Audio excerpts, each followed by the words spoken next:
Hello and welcome to the Starting X podcast presented by OSU Sports Media. I'm your host, Matt Heichmer, and I'm here to give you a full season recap heading into the Buckeyes' big match against the school up north on Friday. The Buckeyes seem to be picking up right where they left off on their championship run last season, winning their first 4 games by a combined 17 goals. The season took a turn for the worst at the hands of the Marquette Golden Eagles when the Buckeyes dropped a tough overtime game, which started a skid in which the Buckeyes have now lost 6 of their last 7 games. Now this losing streak sounds much worse than it actually is. 3 of those losses came by 1 goal, 2 of which came in overtime, and all of them came against ranked opponents that would be playing in the NCAA tournament. Now, unfortunately for the Buckeyes, this skid leaves them in dead last in the Big Ten and on the outside looking into the Big Ten tournament in which they reached the finals last year before ultimately falling to Maryland. One silver lining for Nick Meyer's young Buckeye squad that they have 3 conference games remaining, all against ranked opponents in number 20 Michigan, number 10 Rutgers, and number 1 Maryland. Now we know the top 4 seeds in the Big Ten regular season are the ones that make it to the Big Ten tournament, so the Buckeyes have their work cut out for them and probably can't afford to drop one of their 3 remaining games. But if the Buckeyes can get out of here with 3 wins, that should put them back in the Big Ten tournament and with a chance to avenge their national title loss to Towson last year. Now when you start to look at what has gone wrong for the Buckeyes this year, like I said, it's not a lot. 3 of their 6 losses came at the hands of a 1-goal deficit, 2 of which were in overtime. Like I said earlier, Nick Myers has a young squad this year, one that he hasn't had to deal with these kind of problems in the last 4 years. They lost 5 players last year to the MLL off that national championship run.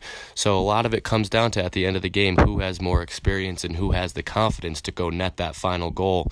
And that's where they've struggled this year.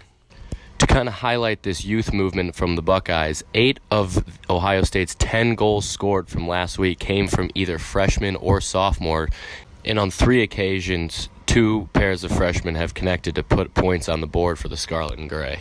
To further highlight how young of a squad the Buckeyes have, of the 149 total points the Buckeyes have put on the board this year, 106 came from underclassmen. That is a whopping 71%.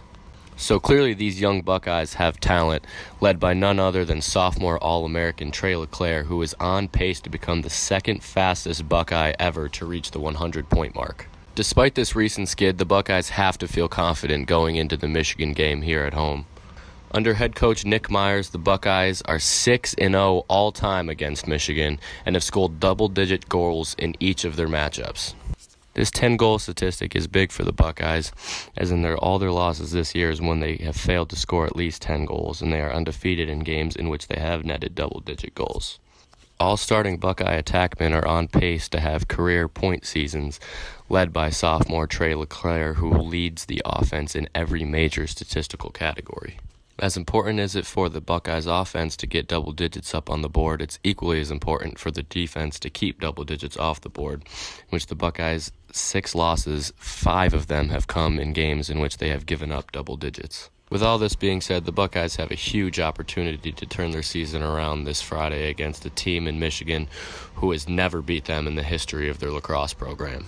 After that, the Buckeyes go to 2017 Big Ten champion Maryland, who they beat in the regular season last year before eventually falling to them in the Big Ten championship.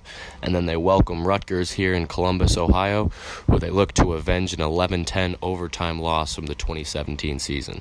If you want to watch these games, you can watch the Michigan game on the Big Ten Network. You can watch the Maryland game, will be televised on ESPNU, and Rutgers will be back on the Big Ten Network. Now that's all I've got for you today on the Starting X. Now let's just sit back, relax, and hope for an entertaining end to the 2017-2018 lacrosse season.